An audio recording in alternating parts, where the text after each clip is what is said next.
Dizem que ser bom é uma virtude. Mas o que acontece quando sua bondade se converte numa prisão? Quando ajuda todos, mas ninguém ajuda você? Quando seu sorriso é tão grande que tampa a dor que carrega dentro? Num bairro simples, cercado de casas com fachadas coloridas e ruas cheias de crianças brincando, vivia seu Elias, um homem de seus 60 e poucos anos, de andar tranquilo e voz suave. Tinha o costume de cumprimentar todos com um sorriso, embora muitas vezes o sorriso pesasse mais do que os outros podiam imaginar. Seu Elias era daqueles homens que nunca sabiam dizer não. Se alguém pedia um favor, fazia. Se buscava um conselho, escutava. Se um vizinho precisava de dinheiro emprestado, tirava o que podia do bolso. Ninguém no bairro duvidava de sua bondade. Era o bonzinho da quadra, o que sempre estava ali quando os outros precisavam. Mas havia um detalhe que quase ninguém via. Enquanto os outros seguiam com suas vidas, seu Elias ia ficando sem a dele. Cada manhã Elias levantava antes do amanhecer, acendia a velha cafeteira de ferro que havia herdado de sua mãe e enchia a cozinha com aquele aroma amargo que tanto gostava. Mal se servia da primeira xícara, alguém batia em sua porta. Seu Elias era a voz de Dona Clara, sua vizinha do lado. Quebrou a torneira da pia. Será que o senhor pode vir me ajudar? Elias deixava de lado seu café ainda fumegante e sorria. Claro, Dona Clara, já vou. E lá estava às 6 da manhã, agachado na cozinha de outra pessoa, consertando um cano que gotejava. À meio da manhã, um grupo de crianças o procurava para que enchesse bolas, consertasse bicicletas ou simplesmente os acompanhasse ao parque. À tarde, outro vizinho o chamava para ajudar a carregar caixas pesadas. À noite, um sobrinho pedia dinheiro emprestado que nunca voltava. Elias terminava cada dia com o corpo cansado, mas com a sensação de haver cumprido com todos. No entanto, quando se deitava em sua cama, naquele quarto silencioso que cheirava a solidão, uma pergunta começava a rondar sua cabeça. E eu, quando penso em mim? No bairro, todos o queriam. Sempre que falavam dele, as palavras eram as mesmas. Esse seu Elias é um anjo. Que homem prestativo. Se não fosse por ele, muitas coisas não funcionariam aqui. Ele escutava aqueles elogios com um sorriso humilde, mas por dentro sentia um peso. Admiravam-no por se esquecer de si mesmo, e esse aplauso começava a soar oco em seu coração. Uma tarde, enquanto vários vizinhos se reuniam na venda da esquina, todos comentavam como ele era bom. Mas entre eles estava seu Ernesto, um velho amigo de Elias que havia aprendido a ser reservado com sua ajuda. Sim, Elias é muito bom, disse Ernesto com voz grave. Mas me pergunto, quem vai estar ali para ele quando precisar de algo? O comentário caiu como um balde de água fria. Alguns ficaram em silêncio, outros mudaram de assunto, e Elias fingiu não escutar. Mas aquela frase ficou gravada em seu peito. Elias costumava amar música. Tinha um violão guardado em seu armário com cordas oxidadas pela poeira e pelo esquecimento. Adorava tocar em seus anos de juventude, quando se reunia com amigos sob a luz da lua. Um sábado decidiu tirá-lo para afinar, mas justo quando se dispunha a fazê-lo, a campainha tocou. Era Luizinho, o jovem do bairro com a bicicleta furada. Seu Elias, me ajuda a remendar? Ele guardou o violão e saiu. Nunca mais voltou a tocá-lo. Também costumava escrever cartas e pequenos poemas que jamais mostrou a ninguém. Tinha um caderno azul, onde guardava palavras que brotavam de seu coração. Uma tarde, quis escrever, mas a sobrinha bateu em sua porta chorando, pedindo que a acompanhasse ao médico. Elias fechou o caderno e saiu com ela. Assim, pouco a pouco, suas paixões foram se apagando. Renunciou à sua música, às suas palavras, aos seus pequenos prazeres, tudo em nome da bondade. Com o tempo, as pessoas começaram a dar por certo que ele sempre estaria ali. Já não pediam sua ajuda, exigiam. Seu Elias, preciso que cuide das crianças. Seu Elias, me empresta um dinheiro que devolvo semana que vem. Seu Elias, me acompanha que sozinho não posso. E ele sempre respondia o mesmo, um sorriso e um sim, claro. Mas seu corpo começava a mostrar sinais de desgaste. Seus joelhos doíam, suas costas pediam repouso. Seus olhos cansavam rápido. Ainda assim, nunca dizia. Não queria que pensassem que já não servia, que não era o bonzinho de sempre. Pelas noites, ao se olhar no espelho, via um rosto cansado, enrugado não só pela idade, mas pelo peso de carregar com todos. Uma noite, seu Ernesto o encontrou sentado no banco da praça com os ombros caídos. Aproximou-se e ofereceu um cigarro, ainda que Elias nunca fumasse. Você parece cansado, velho amigo. Não, respondeu Elias ajeitando o sorriso. Só o dia que foi longo.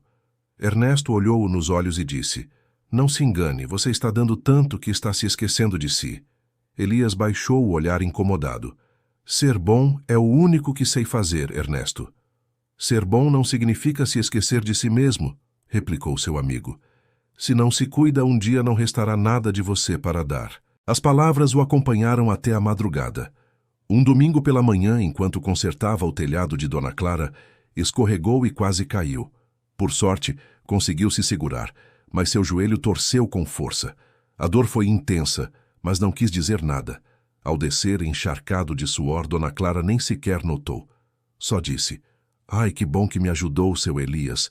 Sozinha não teria conseguido. Ele sorriu com esforço, mas ao voltar para casa mal pôde caminhar. Deitou-se em sua cama com o joelho inchado e um cansaço que atravessava o corpo. Pela primeira vez se sentiu realmente só. Ninguém perguntou como estava.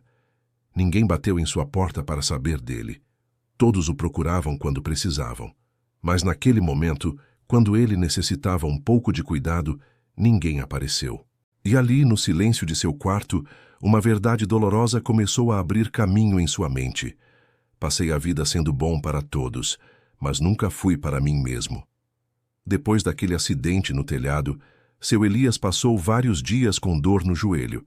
Caminhava devagar, mas ainda assim, quando alguém batia em sua porta, respondia. Seu Elias, me acompanha ao hospital? Perguntou uma vizinha. Seu Elias, me empresta sua escada? Pediu outro. Seu Elias, cuida do cachorro enquanto viajo? Ele seguia dizendo sim, ainda que por dentro quisesse ficar em sua cama, descansar, olhar o céu de sua janela sem que ninguém o interrompesse. O curioso era que nenhum dos que pediam ajuda parecia notar seu cansaço. Todos estavam tão acostumados a tê-lo disponível que deixaram de vê-lo como um homem com limites e o tratavam como se fosse um recurso inesgotável. Uma tarde, enquanto regressava com dificuldade de fazer um mandado para um vizinho, seu Elias encontrou em sua porta Camila, uma moça do bairro que há tempos não via. Olá, seu Elias, disse ela sorrindo com sinceridade. Vim vê-lo. Me disseram que machucou a perna. Ele se surpreendeu. Ninguém mais havia se preocupado com seu acidente. Ah, não foi nada, filha, só um tropeço. De toda forma, trouxe uma sopa para o senhor.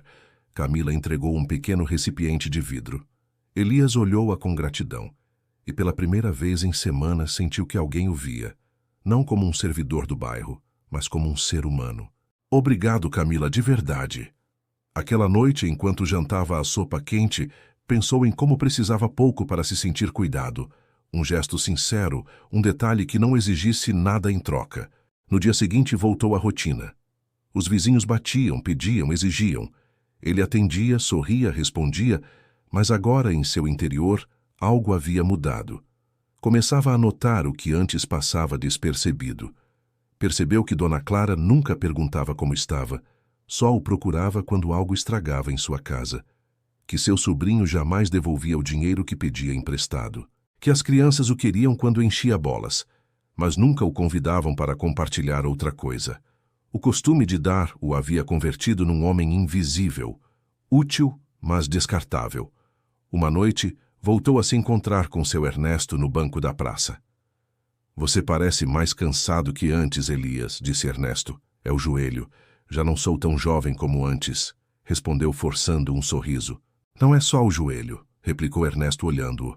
É que você está carregando com todos e ninguém carrega com você. Elias baixou o olhar. Se deixo de ajudar, o que pensarão de mim? Todos precisam de mim.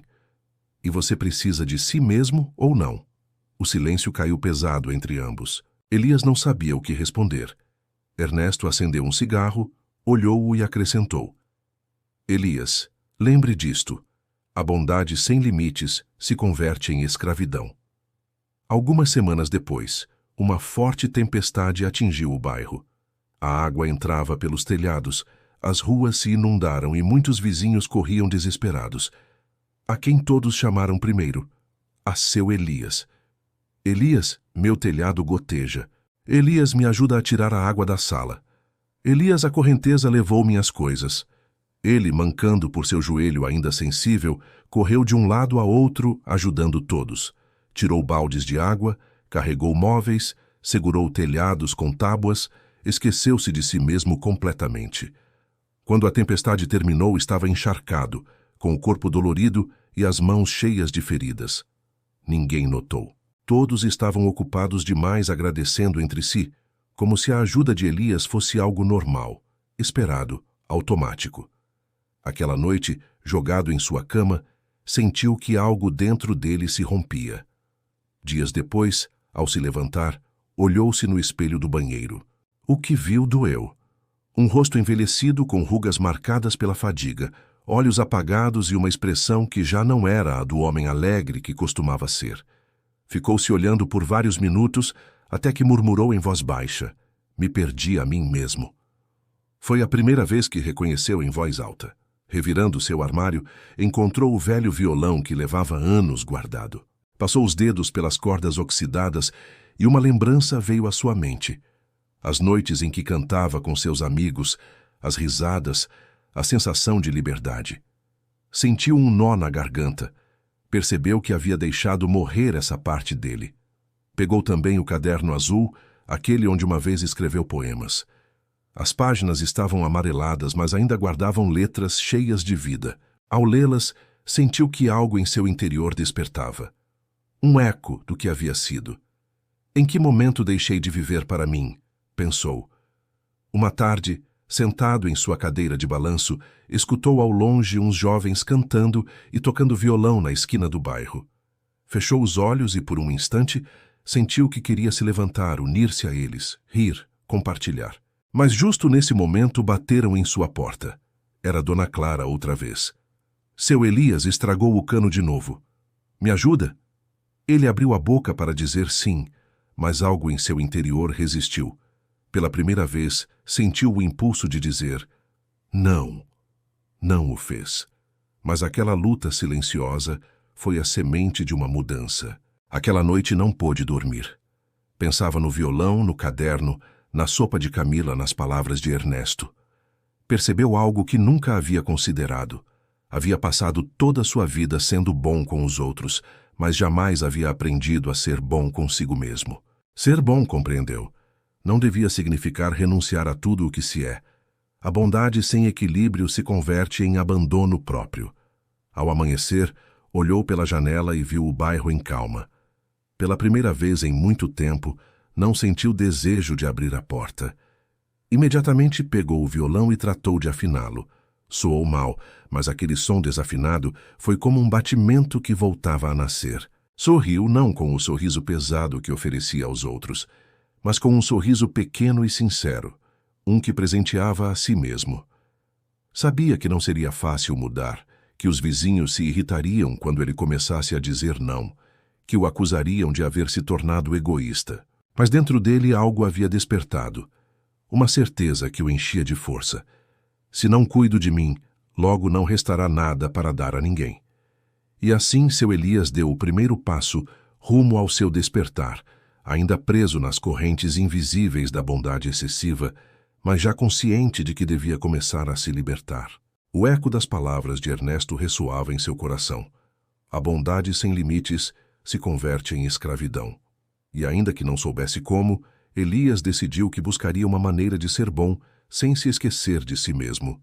Na manhã seguinte, seu Elias levantou com uma estranha sensação de força. Havia afinado um pouco seu violão e, ainda que as cordas seguissem soando ásperas, sentia que em seu interior algo estava se ajustando. Enquanto esquentava café na cozinha, escutou as batidas na porta. Era Dona Clara outra vez. "Seu Elias!" gritou com aquela voz demandante de sempre. Travou a porta. "Pode vir arrumar?" Elias respirou fundo. O impulso automático de sair correndo estava ali, como um reflexo aprendido por anos, mas lembrou do espelho, do joelho dolorido, do violão esperando em sua mesa. Sinto muito, Dona Clara, disse com voz trêmula, mas firme. Hoje não posso ajudá-la. O silêncio que seguiu foi tão pesado que Elias pensou que a vizinha havia ido embora, mas ela respondeu com um tom de surpresa misturado com censura. Como assim não pode? O senhor sempre ajuda. Hoje não, repetiu ele fechando a janela. Quando sentou de novo na mesa, o coração batia forte. Sentia culpa, medo, mas também liberdade. O não de Elias propagou-se como um segredo no bairro. Dizem que seu Elias já não quer ajudar, comentavam uns. Ficou egoísta, murmuravam outros.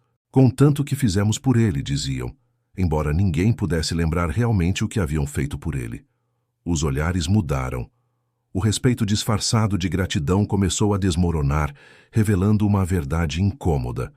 As pessoas o queriam enquanto servia, não por quem era. Elias, no entanto, sentia-se dividido. Parte dele queria voltar a ser o de sempre para que todos o aceitassem. Mas outra parte, aquela voz pequena que recém havia despertado, lembrava. Se voltar, voltará a se perder. Aquela noite, enquanto acariciava seu violão, compôs uns versos torpes, quase um lamento. Fui bom sem medida e me esqueci da minha vida. Hoje aprendo a dizer não, ainda que doa no coração. As palavras eram simples, mas o fizeram chorar. Uns dias depois chegou seu sobrinho Tomás. Era jovem, de olhar astuto e mãos sempre estendidas. Tio, preciso de dinheiro para um negócio. Prometo que desta vez devolvo. Antes Elias teria entregue o pouco que tinha sem perguntar, mas agora lembrou de todas as vezes que havia emprestado dinheiro sem receber nenhuma ligação de agradecimento. Não posso, Tomás, respondeu com calma. O sobrinho olhou-o com desprezo. E agora o que deu no senhor? Já não confia na própria família? Confio, mas também devo me cuidar. Tomás foi embora batendo a porta e no dia seguinte já corria a voz no bairro. Seu Elias ficou mão de vaca até com a família. Elias sentiu um golpe no peito, mas no fundo soube que havia feito o correto. Buscando clareza, foi à praça falar com Ernesto. Ernesto, e se eles estão certos? E se realmente me tornei egoísta? O velho amigo escutou-o em silêncio e depois soltou uma gargalhada. Egoísta? Repetiu. Escute bem, Elias. Uma coisa é ser egoísta e outra muito diferente é ter dignidade. Mas eles não entendem. Claro que não, porque se acostumaram a viver do seu sacrifício. Você não mudou para mal, Elias. Eles estão aborrecidos porque já não é tão fácil se aproveitar. As palavras de Ernesto foram como um farol. Pela primeira vez, Elias compreendeu que sua bondade havia alimentado a comodidade dos outros. A mudança não foi simples. O bairro ficou frio. Os cumprimentos se fizeram escassos. Os sorrisos falsos desapareceram. Seu Elias passou vários dias se sentindo só, rejeitado, como se houvesse perdido toda uma comunidade. As noites se faziam eternas. Perguntava-se se havia tomado o caminho correto ou se era verdade que estava traindo sua essência. Mas então voltava a tocar seu violão, a ler seu caderno, e aquela fagulha interior dizia: não, Elias, não está traindo sua bondade, está a resgatando para si mesmo. Um entardecer, Camila voltou a visitá-lo. Levava um pão recém-assado. O vejo mais tranquilo, seu Elias, ainda que o bairro ande falando mal do senhor. Ele suspirou. Sim, filha. Parece que meu valor estava no que fazia por eles, não no que sou. Camila olhou-o com ternura.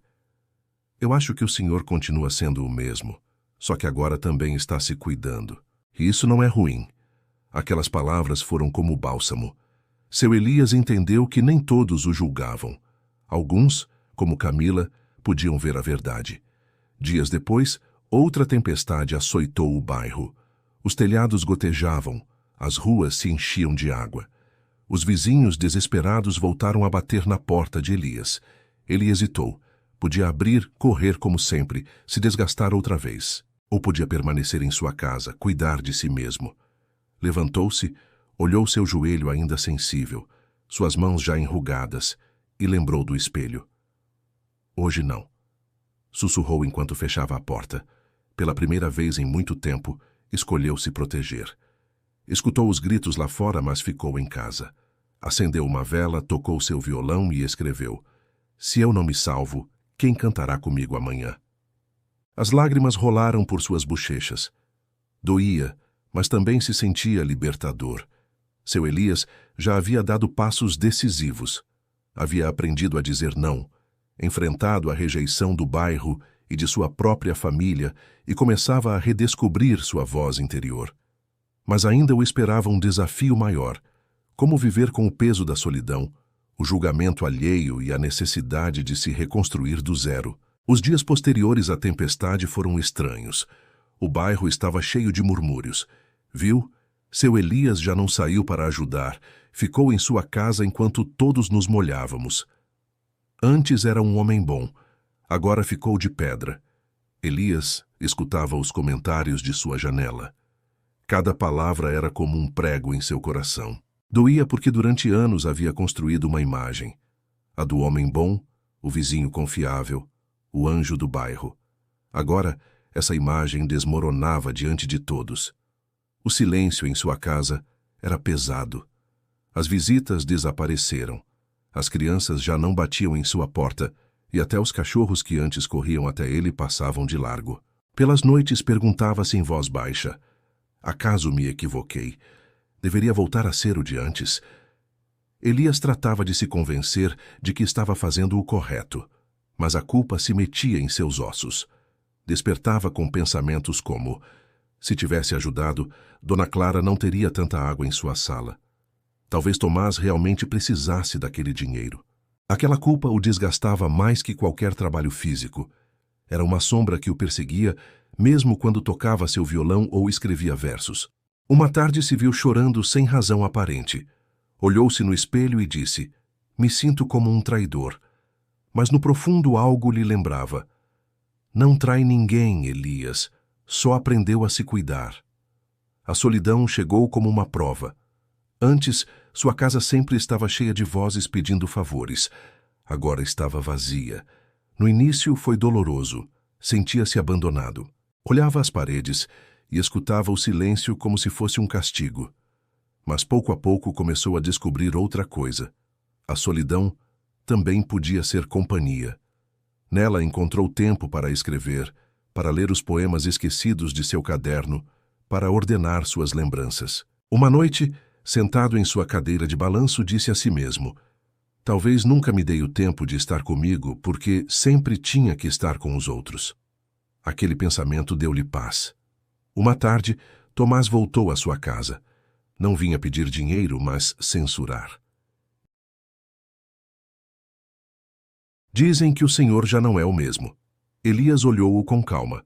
É verdade, Tomás, já não sou o mesmo. O sobrinho franziu o senho. Então, prefere ficar sozinho que ajudar sua família? Elias suspirou. Prefiro não seguir morrendo em vida. Tomás chamou-o de egoísta e foi embora, deixando atrás de si um silêncio ainda mais pesado. Mas no coração de Elias havia claridade. Aquela discussão mostrou-lhe algo. Quem realmente o amava ficaria. Os outros só o procuravam por interesse. Buscando consolo, foi à praça encontrar-se com Ernesto. Me sinto estranho, amigo, confessou. Como se estivesse aprendendo a caminhar de novo. Isso é porque está aprendendo a caminhar com seus próprios pés, respondeu Ernesto. Antes vivia caminhando para outros. Mas estou só, Ernesto. Ninguém me procura, todos me criticam. E o que importa? Disse o velho encolhendo os ombros. Prefere companhia falsa ou sua própria paz? Elias guardou silêncio. Era uma pergunta que nunca havia se feito seriamente. Aquela noite sonhou com sua mãe. Lembrava-a costurando na sala com as mãos enrugadas, mas firmes. No sonho ela dizia: filho, sempre quis que fosse bom, mas nunca quis que se esquecesse de si. Elias despertou com lágrimas nos olhos. Aquelas palavras golpearam-no com força. Percebeu que até sua bondade tinha raízes no aprendido. Sempre quis honrar o ensinamento de ser generoso, mas havia levado ao extremo. Com mais força retomou seu violão. Começou a escrever canções completas, não só versos. Algumas falavam da bondade, outras da solidão, outras da necessidade de pôr limites. Um dia Camila escutou-o tocar de fora e o aplaudiu. Seu Elias tem talento. Por que nunca compartilhou isto com o bairro? Ele sorriu com uma mistura de tristeza e alívio. Porque estava ocupado demais apagando incêndios alheios. Camila ofereceu-se para levá-lo a uma reunião de jovens músicos. No início hesitou, mas algo dentro dele disse: é momento de recuperar o perdido. Elias foi à reunião. Ali não era o homem que consertava telhados nem emprestava dinheiro. Era simplesmente Elias, um homem com um violão e uma voz trêmula. Quando terminou de cantar sua primeira canção, os jovens o aplaudiram de pé. Ninguém pediu nada, ninguém o usou, só o escutaram e o valorizar pelo que era. Aquela noite, caminhando de volta à sua casa, sentiu que algo dentro dele havia renascido. No dia seguinte, alguns vizinhos o interceptaram. Então, agora tem tempo para cantar, mas não para nos ajudar, censurou Dona Clara. Parece que se esqueceu de quem precisava quando estava só, acrescentou outro. Elias respirou fundo. Pela primeira vez, não sentiu a necessidade de se justificar. Não me esqueci, respondeu com firmeza. Só aprendi que se não cuido da minha vida, nunca mais terei nada para dar. Os vizinhos se olharam entre si, aborrecidos, e se foram, mas Elias ficou tranquilo. Havia dito sua verdade. Aquela noite, no entanto, a tristeza o atacou. Sentiu-se como um estranho em seu próprio lar, rejeitado por quem uma vez o rodeou. Mas em vez de afundar, pegou seu caderno e escreveu: me chamam egoísta, mas sou um homem que aprendeu a respirar. Se não protejo minha alma, o que posso dar? Ao relê-lo, compreendeu algo poderoso. Já não precisava da aprovação do bairro. Precisava da aprovação de si mesmo. Com cada dia que passava, Elias sentia-se mais leve. Sua casa já não era uma prisão, mas um refúgio. Seu violão já não era um adorno velho, mas uma companheira. E o mais importante, já não se via como o homem que havia falhado ao bairro, mas como o homem que finalmente estava aprendendo a viver. A solidão, a culpa, os julgamentos, tudo já não pesava como antes. Elias havia aprendido que a verdadeira bondade começa por si mesmo. Um sábado pela manhã, enquanto regava suas plantas na varanda, escutou alguém batendo timidamente em sua porta. Era Pedro, um menino de uns 12 anos que costumava pedir que enchesse suas bolas. Seu Elias, disse com a voz baixa, meu pai falou que o senhor ficou mal, mas eu não acho.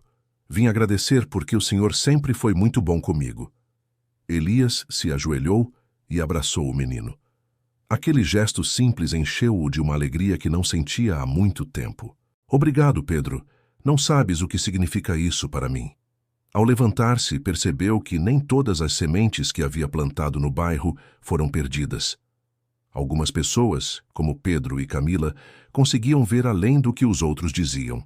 Ernesto apareceu à tarde com 2 cervejas. Sentaram-se no banco da praça e brindaram em silêncio. Você conseguiu, Elias, disse Ernesto. Conseguiu se encontrar. Ainda me falta muito, respondeu Elias com um sorriso. Não importa. O importante é que começou.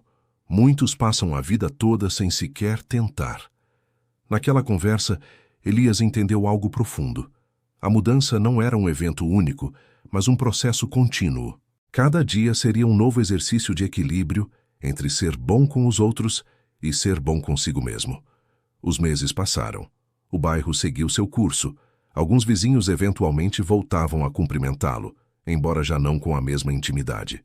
Outros continuavam com ressentimento, mas Elias já não deixava que isso o afetasse. Criou uma nova rotina. Pelas manhãs escrevia, às tardes tocava seu violão e às noites se reunia com o pequeno grupo de músicos que conheceu através de Camila.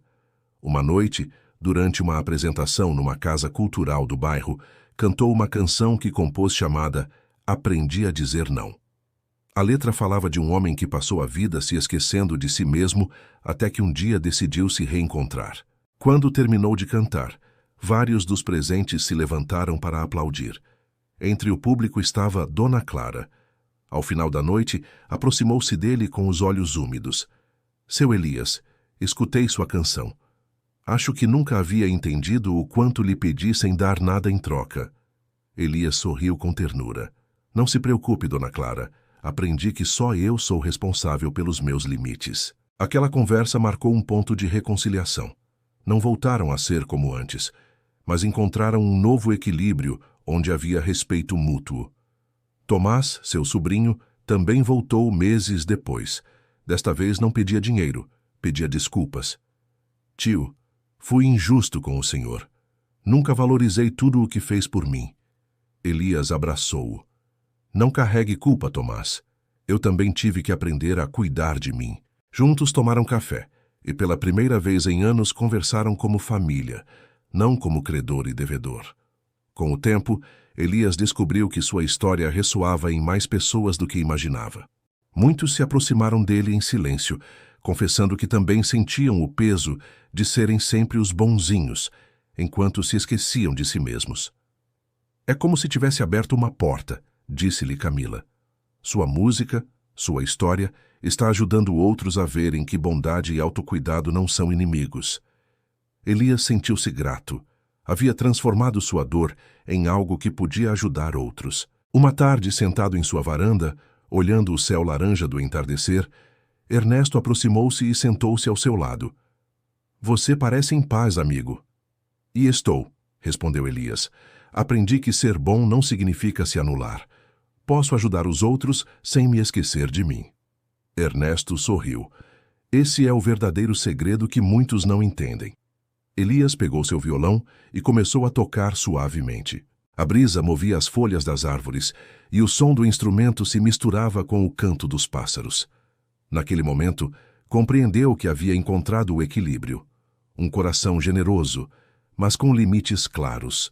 Um espírito bondoso, mas que também se honrava.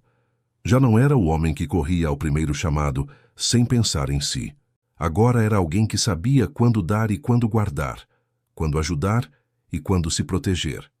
E o mais importante, havia aprendido que a verdadeira bondade não nasce do sacrifício constante, mas do amor próprio que permite dar de forma saudável. Uma noite, antes de dormir, escreveu em seu caderno: Passei anos sendo bom com todos menos comigo.